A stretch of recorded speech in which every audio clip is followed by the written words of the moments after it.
Halo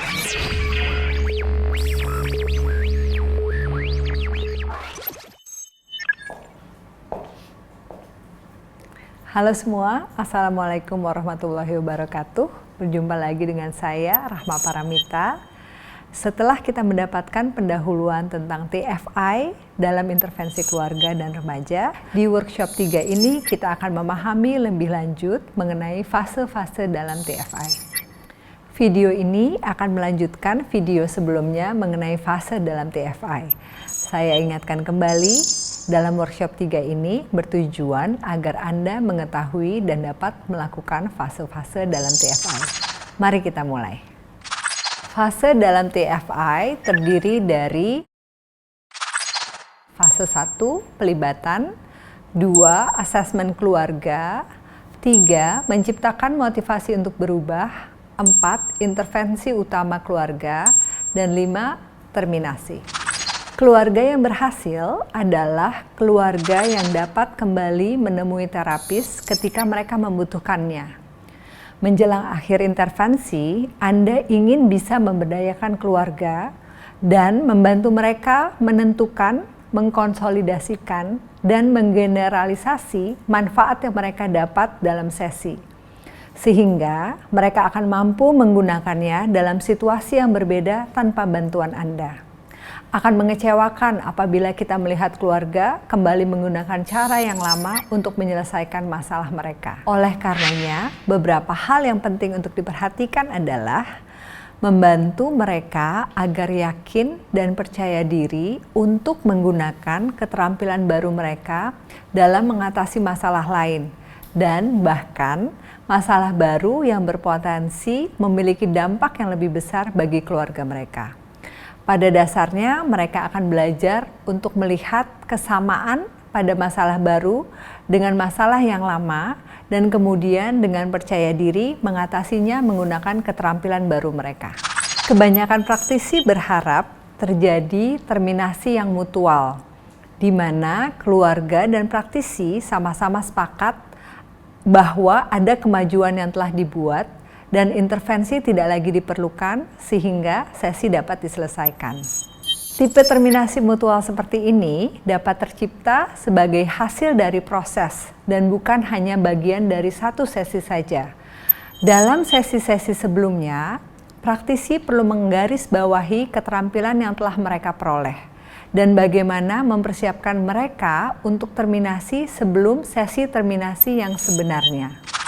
Sesi terminasi dapat dianggap sebagai waktu untuk mengenali dan merayakan keberhasilan yang telah dibuat oleh keluarga.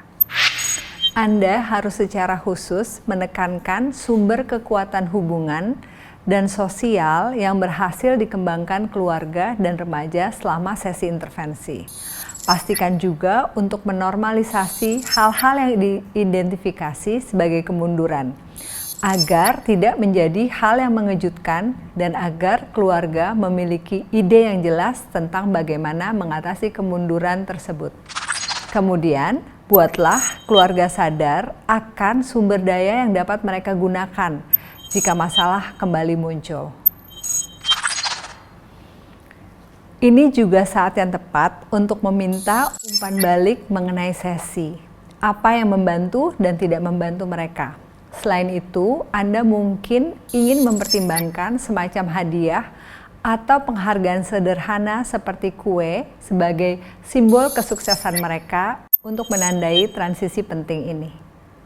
Salah satu cara untuk mempermudah transisi adalah dengan memperpanjang jeda antar sesi.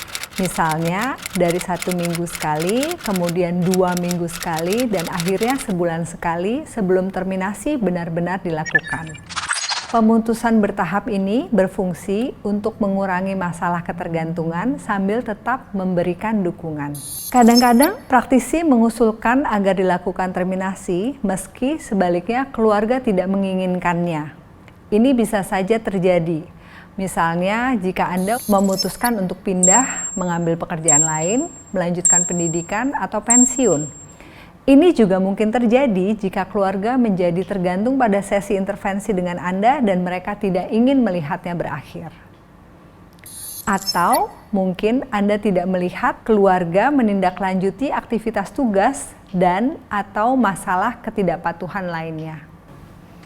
Apabila ini terjadi, idealnya Anda harus mengemukakannya sebelum terminasi dan mendiskusikan masalah terkait dengan jujur dengan keluarga. Juga pastikan untuk membahas masalah ini dan opsi intervensi lain dalam sesi supervisi Anda dengan supervisor. Situasi lainnya adalah ketika keluarga menginginkan terminasi, sementara Anda, praktisi, tidak menganjurkannya. Hal ini biasanya berdampak pada keberlangsungan sesi, seperti janji yang dilewati atau dibatalkan. Penting untuk mengeksplorasi mengapa mereka tidak ingin melanjutkan sesi intervensi. Beberapa praktisi mungkin khawatir bahwa mereka telah mengatakan atau melakukan sesuatu yang salah, atau mungkin bahwa hubungan antara praktisi dengan keluarga belum terjalin dengan baik. Memang ini bisa saja menjadi sebuah masalah, tetapi keinginan mereka untuk memutuskan hubungan kerja juga bisa terjadi karena berbagai faktor lainnya. Misalnya, masalah transportasi, pekerjaan, tanggung jawab keluarga, dan sebagainya. Bagaimanapun, pembicaraan seputar terminasi antara praktisi dan keluarga dalam lingkup supervisi harus tetap dilakukan. Untuk semua jenis pemutusan hubungan kerja, misalnya terminasi mutual, diinisiasi praktisi, ataupun diinisiasi oleh keluarga, pastikan bahwa keluarga mengetahui rujukan dan sumber daya lain yang mereka butuhkan. Jika mereka berencana untuk melanjutkan dengan praktisi lain, penting untuk memfasilitasi kesinambungan intervensi. Ini membutuhkan koordinasi dengan praktisi berikutnya. Informasi mengenai keluarga dan catatan kasus akan sangat diperlukan. Anda juga dapat meminta praktisi baru untuk duduk di sesi terminasi Anda dan bertemu dengan keluarga klien.